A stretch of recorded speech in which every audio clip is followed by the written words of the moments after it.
오늘은 베드로후서 1장 5절에서 11절 말씀을 가지고 축복을 불러드리는 성품이라는 제목으로 함께 말씀을 나누도록 하겠습니다. 오늘은 지난주에 이어서 축복을 불러드리는 성품이라는 제목으로 함께 말씀을 나눌 텐데요. 그리스도인은 예수를 믿기 전에는 육체적으로 보면 자연인입니다. 그러나 영적으로 보면 마귀의 자녀입니다. 그래서 그 사람이 누구이든 그 안에는 마귀의 성품을 가지고 있게 됩니다. 마귀의 성품의 뿌리는 욕심입니다. 무엇인가를 자꾸 채우려고 합니다.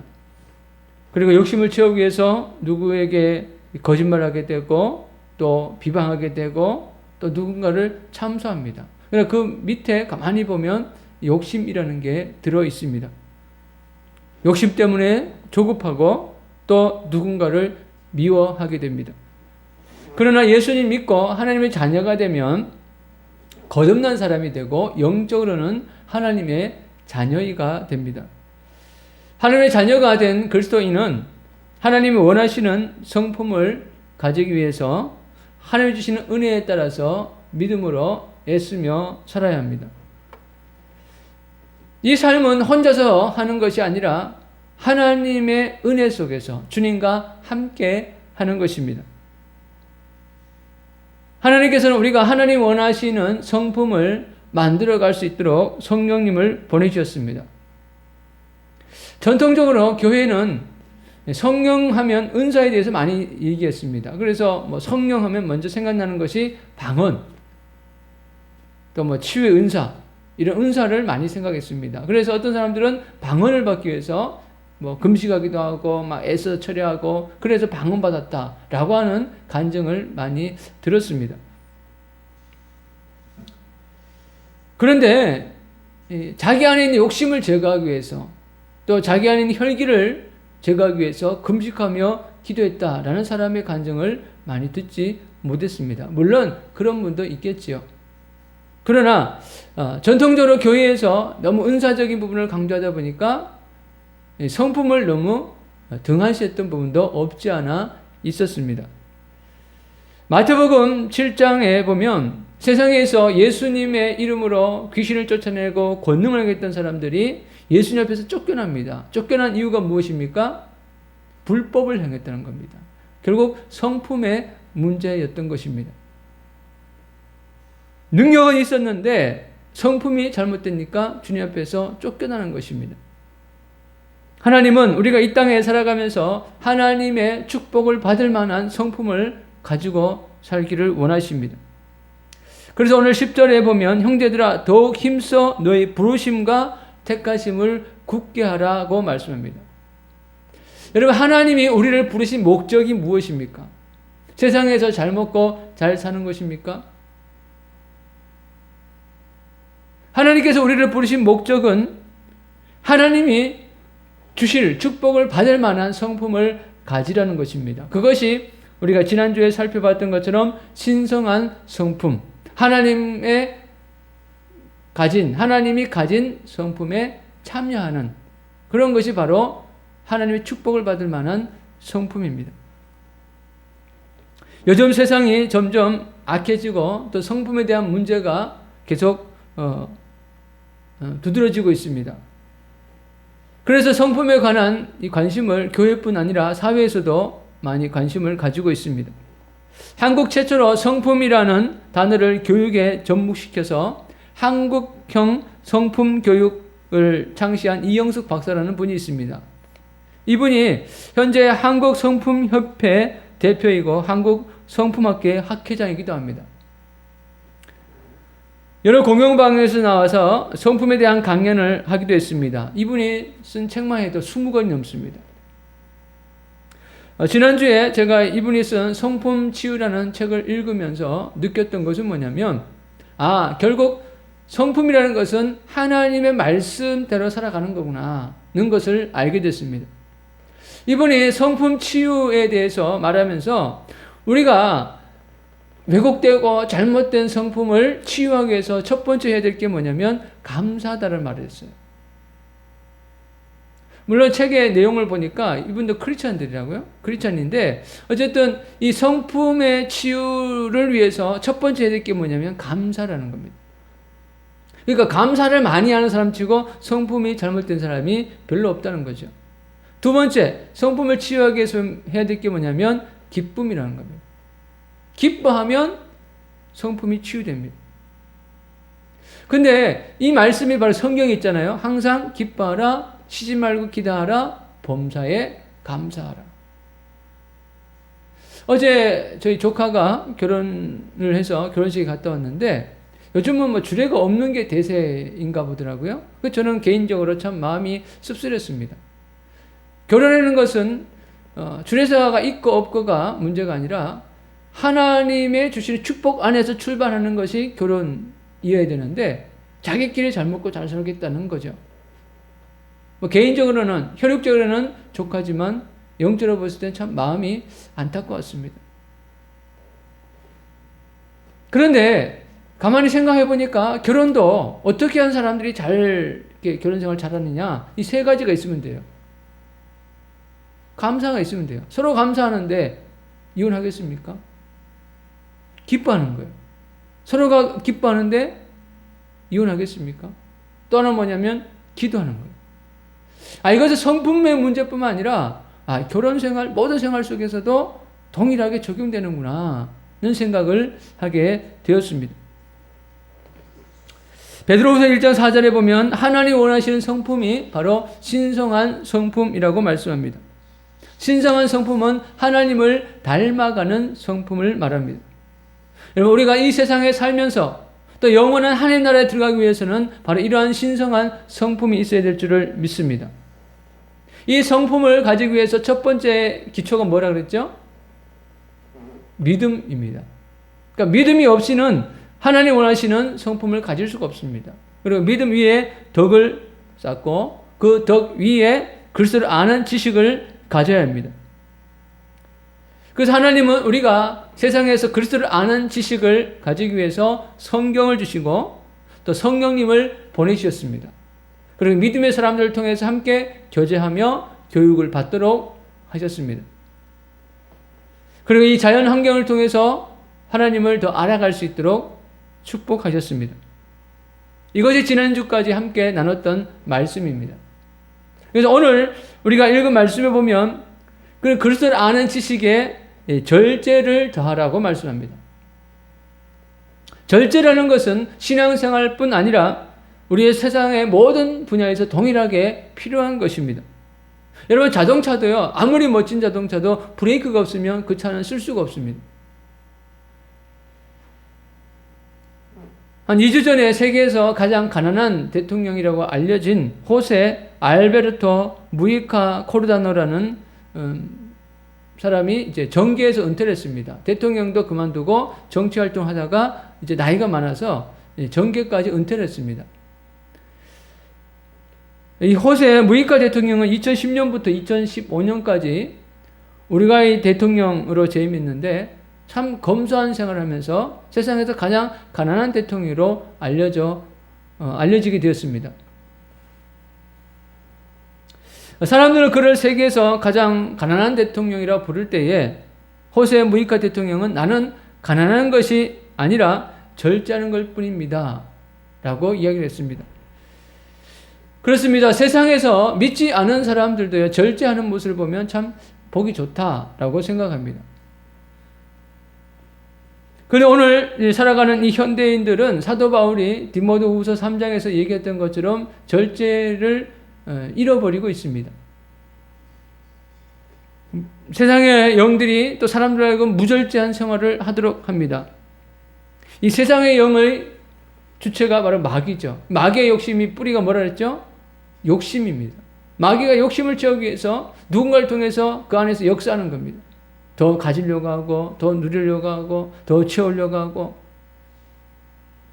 이러한 일들로 인해서 세상에서 많은 문제들이 발생하게 되죠. 마귀가 자기 욕심을 채우기 위해서 우는 사자같이 두루 삼킬 자를 찾고 있다고 말합니다. 누구 안에서 내 욕심을 채울까? 권력, 명예, 부귀영화 이런 것들을 마귀가 스스로 할 수 없습니다. 그러니까 누군가를 통해서 그것을 하려고 합니다. 그래서 사람들이 과식을 하게 되고 과음을 하게 되고 또 과소비를 하게 됩니다. 어느 날 이 절제가 무너지면서 발생한 일이 뭡니까? 바로 중독 환자들이 많이 생겨나고 있습니다. 2011년 한 중독 전문가 단체인 중독 포럼에 따르면 2011년 현재 알코올 중독자가 155만 명이라 합니다. 드러난 알코올 중독자만 해도. 또 인터넷 중독자가 233만 명, 도박 중독자는 220만 명, 마약 중독은 10만 명이 됩니다. 우리나라 인구가 5천만 명이 좀 넘는데 약 618만 명이 4대 중독에 빠져 있다고 합니다. 그러니까 4대 중독만 618만 명인데 뭐 더 나가면 엄청난 더 많은 사람들이 중독에 빠져 있다는 거죠.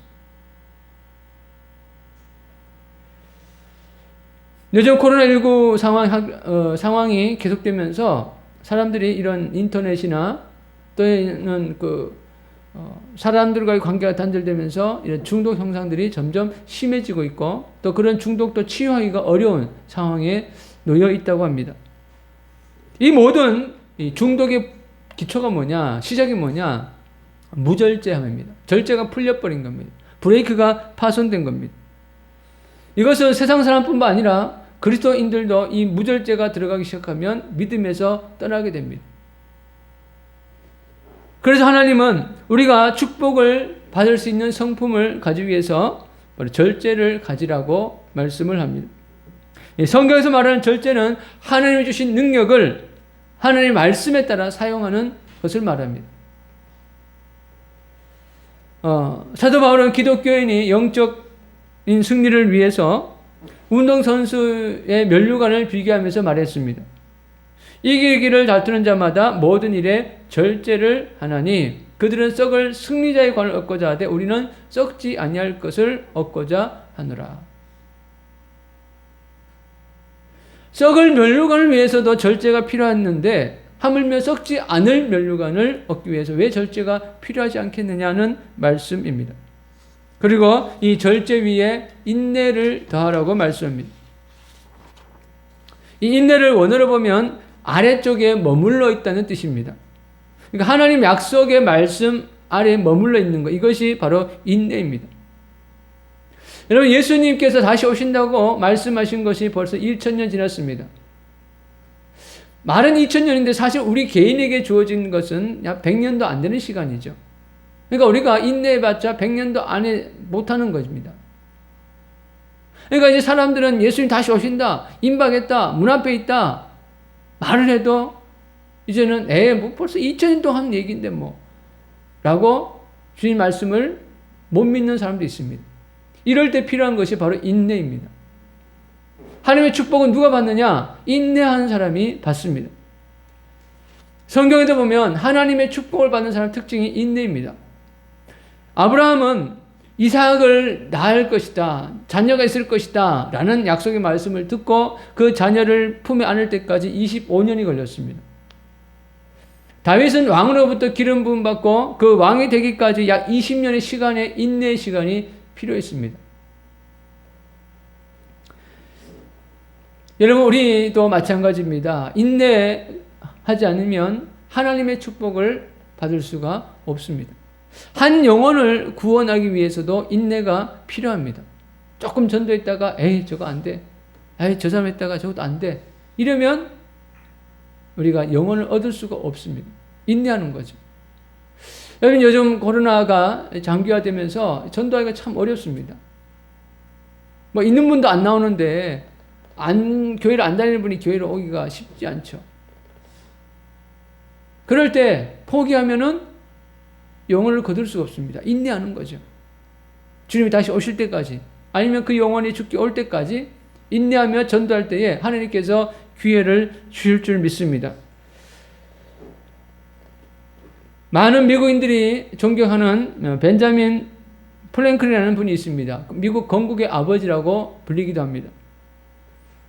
한 번은 사람들이 벤자민 플랭클린에게 이렇게 물었습니다.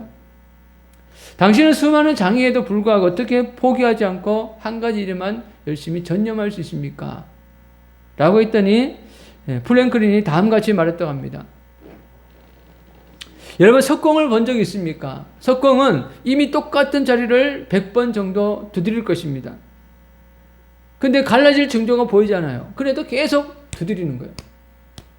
그러다가 어느 순간 마지막 한 방에 딱 할 때 바위가 쫙 하면서 갈라진다는 것입니다. 이것이 바로 인내입니다. 우리가 무엇을 위해서 기도할 때, 누군가를 위해서 기도할 때 아무런 조짐이 안 보일 수 있어요. 그래서 계속 기도하면 어느 순간에 기적이 일어나는 것입니다. 이것이 바로 우리가 가져야 될 인내입니다. 그리고 그 인내 위에 경건을 더하라고 말씀합니다. 경건은 신성함 또 천명결백한 삶의 자세를 말합니다. 그러니까 이 경건과 덕은 좀 비슷한 부분이 있죠. 이런 경건은 하루아침에 되는 것이 아닙니다. 분한한 노력이 필요합니다. 왜냐하면 인간의 죄성이 우리의 경건을 방해하기 때문이죠. 우리가 어떤 걸 결단합니다. 미디어를 끊어야지. 또 어떤 걸 그만해야지. 근데 어느 순간 또다시 넘어지는 우리의 모습을 볼 때도 있습니다. 사도 바울도 하나님의 은혜와 능력을 경험했지만 그도 연약한 인간이라 육체의 정욕과 싸워야 했습니다. 그러니까 사도 바울이 고백한 내용들을 보면 싸워본 자만이 할 수 있는 고백들입니다. 그렇다고 사도 바울이 육체의 정욕에서 매어 살았느냐? 그렇지는 않습니다. 승리하며 살았던 거죠. 사도 바울이 승리한 비결이 무엇입니까? 나는 날마다 죽노라. 이 경건의 삶을 살기 위한 비결이 내가 죽는 거구나. 내가 죽고 예수가 살면 경건해지는 겁니다. 근데 쉽지 않죠? 내가 죽어야 되니까. 그게 쉽지 않아요. 그러나 성령에 의지하면 주께서 도우시게 될 줄을 믿습니다. 여러분, 우리가 내가 살면 다 무너지는 거예요. 우리 믿음 생활도, 가정도, 삶도 힘들어집니다. 그래, 내가 죽고 예수가 살 때 우리 삶에 주님이 주시는 축복이 흘러가게 될 줄을 믿습니다. 그리고 경건의 형제 우애를 더하라고 말합니다. 이 형제 우애가 이 필러스죠. 로마서 12장 10절에 형제 사랑을 할 수 있는 비결에 대해서 말씀합니다. 뭐라냐면 형제를 사랑하여 서로 우애하고 존경하기를 서로 먼저 하며. 비결이 뭐냐? 사랑과 존경입니다. 그러니까 형제들이 모였을 때, 또 우리 성도들이 모였을 때 비교하면 안 돼요. 난 저 사람보다 나아. 그렇게 하면 이 우애라는 게 생길 수 없습니다. 서로를 높이는 겁니다. 존경하는 거죠. 그러나 우리의 죄성은 자꾸 비교하려고 그래요. 누구를 정죄하려고 그래요. 판단하려고 그래요. 이러면 형제 우애가 안 생깁니다. 그래서 이게 서로 존경하는 마음, 서로 사랑하는 마음이 우리 안에 있을 때 거기에 하나님의 축복이 임하는 것입니다. 할렐루야. 여러분, 사단의 속성은 비난하고 비방하고 참사하는 겁니다. 오늘 한국교회가 애국운동한다는 이름으로 자꾸 누군가를 비방해요. 참사해요. 정죄해요. 여러분, 그것은 절대 성령의 역사하지 않습니다. 여러분, 사실 이 지금 세상의 혼돈의 뿌리 안에는 교회가 있습니다. 왜 유럽의 코로나19의 혼돈 아닙니다. 그 밑에 보면, 뿌리를 보면 이미 오랫동안 많은 사람들이 유럽 교회에 대해서 경고했습니다. 교회가 비어가고 있잖아요. 신앙이 변질되고 있잖아요. 하나님을 떠나버렸습니다. 한때 유럽이 강성했던 건 뭡니까? 그 안에 복음이 있었기 때문에, 말씀이 있었기 때문입니다.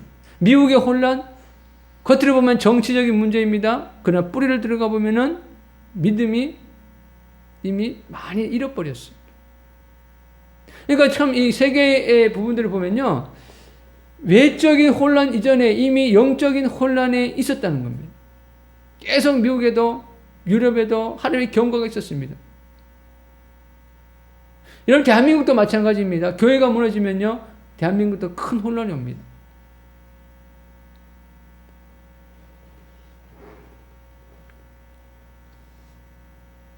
여러분, 우리가 이런 서로를 향한 비난과 비판이 있기 전에 우리 스스로를 먼저 돌아와 봐야 됩니다. 누가 잘못했어가 아니라 하나님이 이 교회를 향해서 던지는 메시지가 있다는 거죠. 우리가 형제 우애에 그 다음에 사랑을 더하라고 합니다. 여기서 말하는 사랑은 세상에서 말하는 그런 쾌락적 사랑이 아니라 아가페적인 사랑입니다. 이 아가페적인 사랑은 하나님의 사랑을 받은 자만이 할 수 있습니다. 지금 세상은 점점 이 아가페적 사랑이 메말라가고 있습니다. 어느 분이 통화하는 것을 들었는데 자기가 이 고구마 농사를 오래 지었는데 요즘 올해 이 날씨나 이런 것들이 여러 가지 안 좋았잖아요. 계속 비가 오기도 하고 기상 이온이 있기도 하고 그 이상 기온이나 이런 기상 이변 이런 것들 때문에 고구마 열매가 안 맺힌다는 거예요. 물론 지역적으로 다를 수 있겠지만 제가 알고 있는 몇 분이 그런 얘기 하더라고요.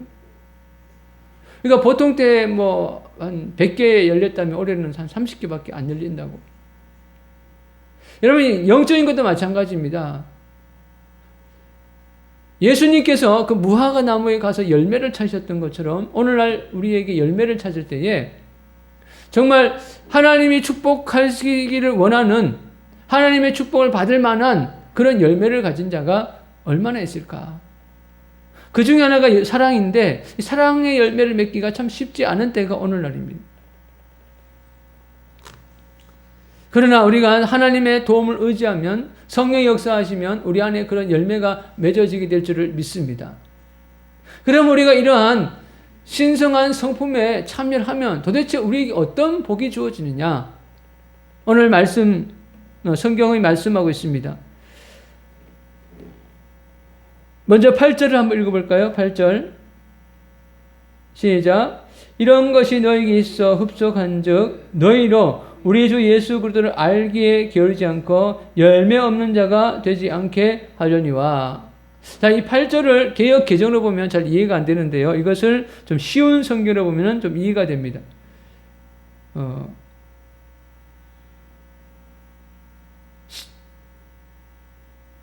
제가 한번 읽어드리겠습니다. 이 모든 것이 여러분의 삶 가운데서 자라난다면 여러분을 유익하고 쓸모있는 사람으로 만들어줄 것입니다. 또한 우리 주 예수 그리스도를 아는 지식이 여러분의 삶을 더욱 풍성하게 해줄 것입니다. 그러니까 신성한 성품을 가졌을 때에 우리에게 주신 축복이 뭐냐면 하나님 앞에 유익한 자가 된다고 말씀합니다. 그리고 예수님 때문에 삶이 풍성해진다고 말합니다. 또 둘째는 뭐냐면 예수 그리스도를 아는 지식이 더 많아지게 되고 그로 인해서 풍성한 삶의 열매가 맺어진다. 또 10절에 이렇게 말씀합니다. 우리 10절 한번 읽어볼까요?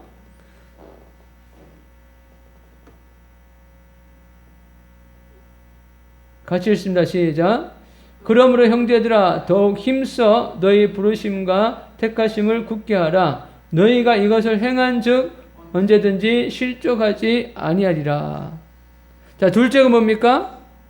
10절에 뭐라고 말씀합니까?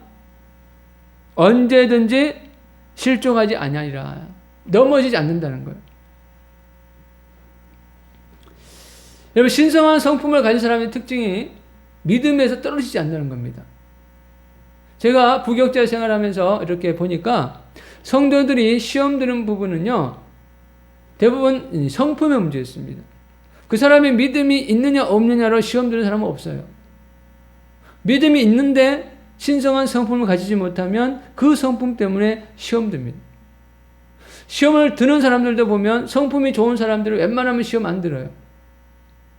자신의 부족한 성품을 인해서 또 시험을 드는 겁니다. 그러니까 교회 안에서 시험을 들고 시험 받는 것은 믿음의 문제가 아니라 성품의 문제구나. 그러니까 믿음의 은사의 문제가 아니고 성품으로 인해서 그 사람이 시험을 들기도 하고 시험 받기도 한다는 것을 제가 봤습니다. 여러분, 전도되는 것도 마찬가지죠. 저 사람 믿음이 좋아. 난 저 사람을 다니는 교회 다닐 거야. 이렇게 한 사람 별로 없어요. 저 사람 봤더니 좀 뭔가 다르네. 아, 나 저 사람 다니는 교회 가고 싶어. 이렇게 생각을 하죠. 그러니까 전도도 결국은 성품의 문제구나. 제가 어떤 분에게 이렇게 막 지금 전도를 하고 있는데, 제가 그분의 어떤 급할 때 어떤 일을 도와줬어요. 도와준 거는 믿음의 문제가 아니고 성품의 문제죠. 그랬더니, 막 교회를 가야 되겠다는 그런 말씀도 하시더라고요. 그러니까 제가 믿음이 있고 없고의 문제가 아니었습니다. 제 믿음은 그분을 도와줄 때나 안 도와줄 때나 똑같았어요. 그러니까 도와줬더니 그분이 교회에 대해 마음이 좀 열리더라고요. 그러니까 이 전도도 성품의 문제구나. 신앙생활도 결국 성품의 문제구나. 그렇습니다. 우리는 많은 믿음을 강조하지만 성품을 너무 간과했습니다. 그러니까 지금 하나님이 우리에게 요구하시는 건 뭐냐면 성품의 문제입니다. 또 11절에 이렇게 말씀합니다. 이같이 하면 우리 주 곧 구주 예수 그리스도의 영원한 나라에 들어감을 넉넉히 너에게 주시리라. 쉬운 성경에는 이렇게 말합니다. 우리 주님이시며 구원자이신 예수 그리스도의 영원한 나라에 최고의 환영을 받게 될 겁니다. 이 땅에서 많은 업적을 가진 사람이 최고의 환영을 받는 것이 아니라 이런 신성한 성품을 가진 자가 최고의 환영을 받을 것이다 라고 말씀을 하는 것입니다. 여러분, 달란트 비유에서도 가만히 보면 5달란트를 받아서 5달란트를 받은 사람에게 주님이 뭐라고 칭찬합니까? 잘하였다, 착하고 충성된 종아. 그리고 1달란트를 받아서 또 1달란트를 그냥 그대로 가져온 사람에게 뭐라 말합니까? 주님이 악하고 게으른 종아. 그러니까 무능한 종이라고 하지 않고 악하다라고 했습니다. 그러니까 능력 있는 종이라고 하지 않고 착하다고 했습니다. 그러니까 착하고 악하고의 기준은 성품의 문제죠.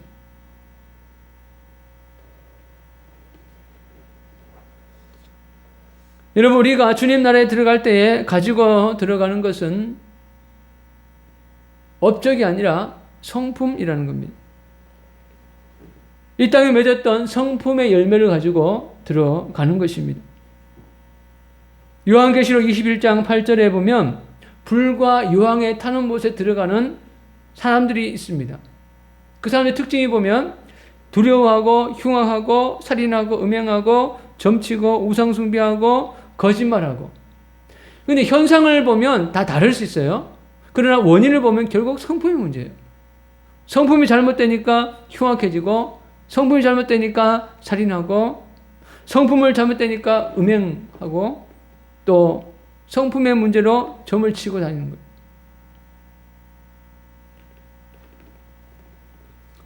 여러분, 사단이 예수님을 유혹했을 때에 3가지를 유혹했습니다. 돌로 떡을 만들려고 그러고, 높은 데서 뛰어내리라 그러고, 나에게 경배하라 그랬습니다. 3가지가 다른 것 같지만 갉아많이 보니까 이것도 성품의 문제예요. 예수님이 사람이 떡으로만 살 것이 아니요 하나님의 말씀으로 산다고 했습니다. 그러니까 떡으로만 살면 사람이 성품이 더러워지는 거예요. 떡만 쫓아가거든. 그런데 말씀을 먹는 사람들은 성품이 좋아요. 높은 데서 뛰어내리라. 이건 뭐예요? 자기 자랑이죠. 그러니까 자기 자랑하는 사람들은 성품에 문제가 있습니다. 그러니까 하나님을 경배하는 자와 마귀를 추종하는 자는 성품이 다릅니다. 이것도 결국 성품의 문제구나.